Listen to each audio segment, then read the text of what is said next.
네, 오늘 강의를 들어보니까 결혼은 미루거나 피해야 하는 일이 아닌 정말 행복을 완성하는 중요한 일인 것 같은데요.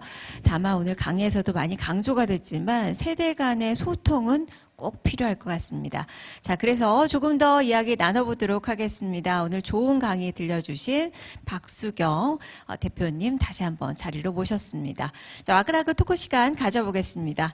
자, 대표님. 네, 결혼하셨죠? 아, 당연히 네. 했습니다. 행복하신가요?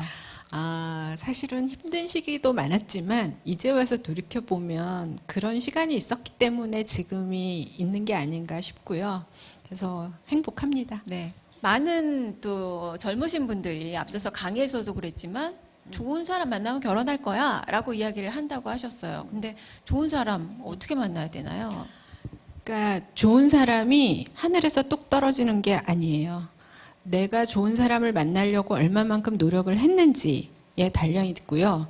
그리고 사실은 좋은 사람을 만나려면 여러 사람을 만나봐야 어떤 사람이 나한테 좋은지를 알거든요. 그러니까 이거를 누가 좋은 사람을 소개해줘서 될 일은 아닌 것 같고 본인이 여러 경험을 통해서 나한테 과연 어떤 사람이 딱 맞는지를 찾아내야 된다고 봅니다. 네, 연애를 좀 많이 해봐야 되겠네요. 그렇죠. 네.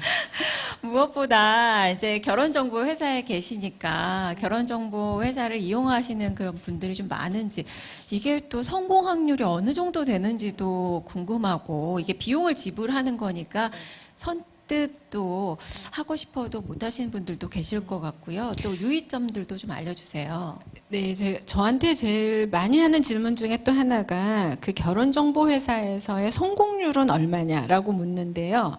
사실 결혼정보회사에 가입하는 사람의 목적은 결혼이죠. 결혼을 목적으로 했을 때 성공률은 저는 거의 95%라고 봅니다. 그러니까 이 95%는 저희 회사에 와서 소개해준 사람하고 만나는 확률이 아니고요. 결혼정보회사를 이용하는 사람들은 그만큼 결혼에 대한 관심도 많고 노력도 하기 때문에 저희가 소개해주는 사람, 또 그 사람하고 비교해서 내 주변에 있는 사람들도 적극적으로 소개를 받으려고 하고 있고 결혼을 꼭 하시려고 하기 때문에 결혼정보회사를 이용한 사람들 중에는 정말 한 5에서 10%를 빼고는 다 결혼에 성공한다라고 말씀을 드릴 수 있을 것 같고요. 그런데 이제 결혼정보회사에 오시는 분들 중에 가끔 너무 조건을 앞세우고 내 욕심을 채우겠다. 그리고 내가 돈을 냈으니까 그 정도는 받아야겠다라고 생각하시고 오시면 좋은 결과를 못 얻어요.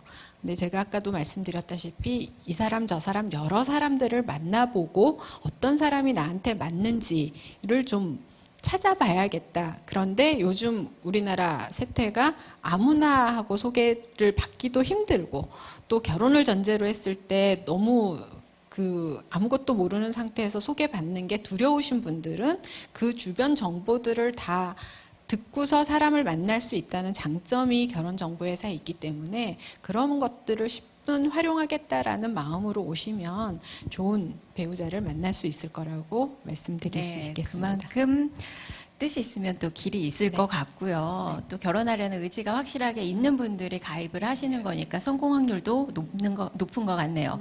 무엇보다 이제 자녀를 결혼시킬 때 있어서 가장 고민이 되는 부분은 금전적인 부분이에요. 사실 부모들은 마땅히 이제 자녀들을 결혼을 시켜야 되는 그 의무를 또 가지고 계시는 것 같고요. 또 자녀분들은 마땅히 내가 받아야 될 권리다라고 느끼시는 분들도 많으시더라고요. 그만큼 결혼 지원을 어느 정도까지 좀 해줘야 되는 건가요? 지금 우리나라 이제 통계 결과를 보면은요, 한 쌍이 결혼을 하는데 거의 2억 가까이가 든다라고 하면 양쪽 집에서 그 결혼 비용이 한 70% 정도는 부모님들이 대주는 것으로 조사가 되고 있어요. 근데 그 부모님들도 한 50%는 그게 부담이 안 되시는 분, 그리고 한 50%는 그게 굉장히 부담이 되시는데도 불구하고 자녀니까 해주고 있다. 이렇게 조사가 되고 있는데 저희는 사실은 본인의 노후를 생각해서 너무 부담이 가는 걸 자녀분에게 쏟아부어서 서로 나중에 갈등이 깊어지는 걸 많이 봤거든요. 그래서 사실 결혼이라는 거는 정답이 없고 얼마의 비용을 딱 써야 된다라고 정해진 게 없기 때문에 본인들의 상황, 형편에 맞춰서 절대 무리하지 않는 게 좋은 것 같아요. 네. 그러니까 자녀들에게도 부모님이 해줄 수 있는 여력에 대해서 정확하게 얘기를 하는 것도 중요하고, 반대로 자녀들도 내가 어떤 결혼을 하고 싶고 얼마의 결혼 비용이 준비돼 있다라는 것도 부모님하고 허심탄회하게 얘기를 하면서, 그리고 사실은 결혼이라는 거는 6명의 합의가 필요한 일이거든요.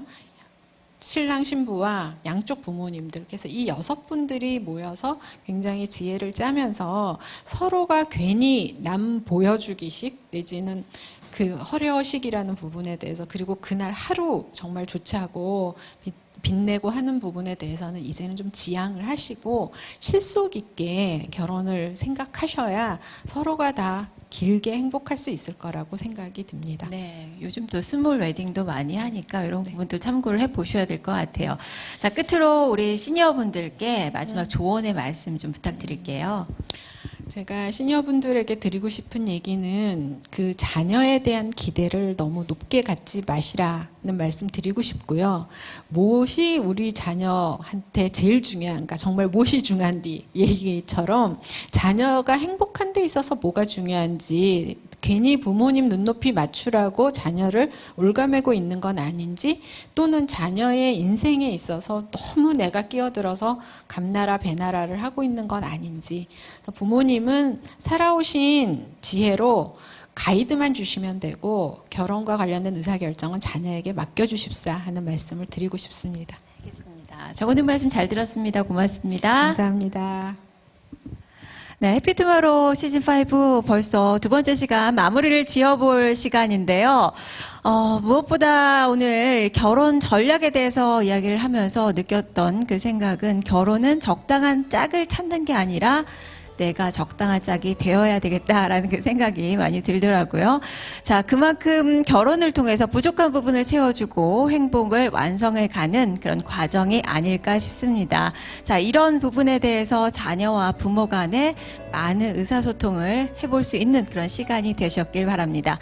100세 시대의 밝은 미래 설계를 위한 해피투마로우는 3회도 계속되니까요. 많은 관심 부탁드리겠습니다. 전 여기서 물러가겠습니다. 시청해주신 여러분 고맙습니다.